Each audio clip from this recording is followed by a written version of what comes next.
Now for a closer look at our new CBS News poll released just this morning. We want to bring in CBS News Elections and Surveys Director Anthony Salvanto. So Anthony, historically low approval ratings for this far along in the presidency, for 6 months in. First off, how did you sort of go about collecting this data? What sort of questions did you ask people? Well, the thing that really was interesting for us was looking at those approval ratings against how people feel about the economy, because their ratings on the economy have really gone through the roof. We haven't seen numbers this high in 15 years, not since 2001, 2002.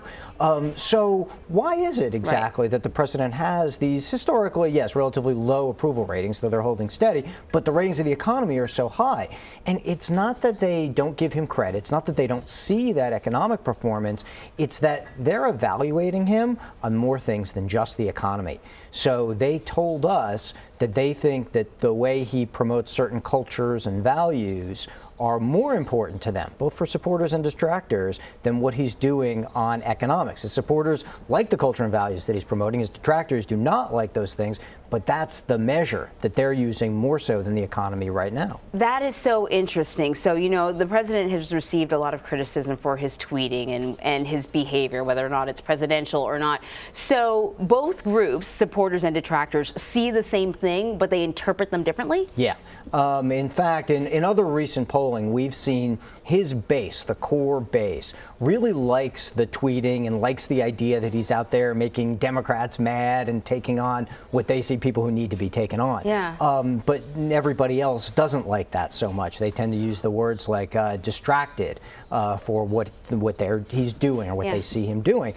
So those personal evaluations have part and parcel gotten in the way of a lot of other credit that he does get for bringing jobs back and for the fact that the economy is better. That's really interesting. You know, we started off the show talking about North Korea, though, and a lot of people are very, very nervous about how things are unfolding over there. We have Rex Tillerson over there trying to sort of create alliances and encourage other countries in Asia to come on board with America's theory on how to address North Korea.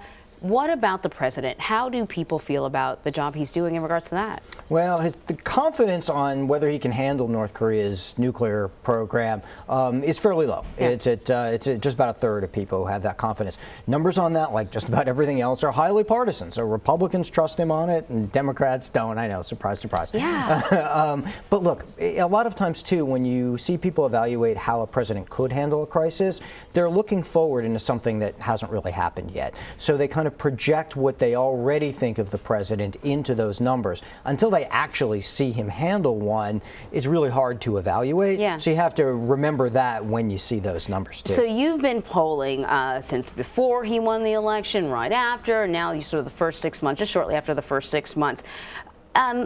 I guess I just have sort of an overarching question about anything that's interesting, surprising, a nugget, a change that you're seeing. I think the thing to watch is the difference between that core support that he has and he's always had, even going all the way back into 2016 through the primaries, and those folks who we like to call more conditional.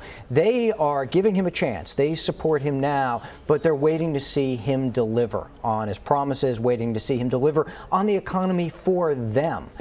And that's the thing to watch, because you'll notice even in this poll, people say that they're feeling more confident in their own personal finances, but not at the rate at which they think the economy is doing better. So until it hits home, until it hits that kitchen table, you often find people sort of wait and see about whether or not they're going to give the president full marks or full credit for it. Very interesting. And that's not quite there yet. There's a lot of people sort of feeling still left out of what's an otherwise growing economy. Because, you know, one of the things that we talked about when he won the election is that there were whole swaths of people that were being ignored, and they were ignited by him. Maybe they didn't vote during the previous election. He got them out to vote.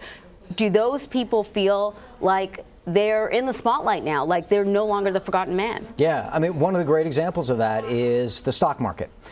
We even asked folks in this poll, does that matter to you when you see it going to these historic highs? And less than half of people said that it did.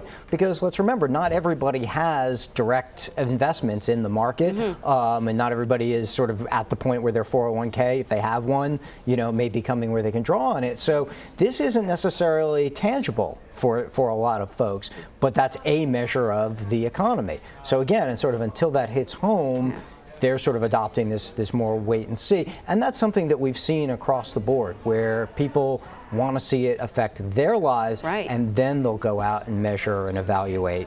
You want to be able to take your kid to Disney World or upgrade your car, and until you can do that, then it doesn't feel like the economy's changing for you, right? Exactly. Anthony Salvanto, thank you so much. Thanks, Emery.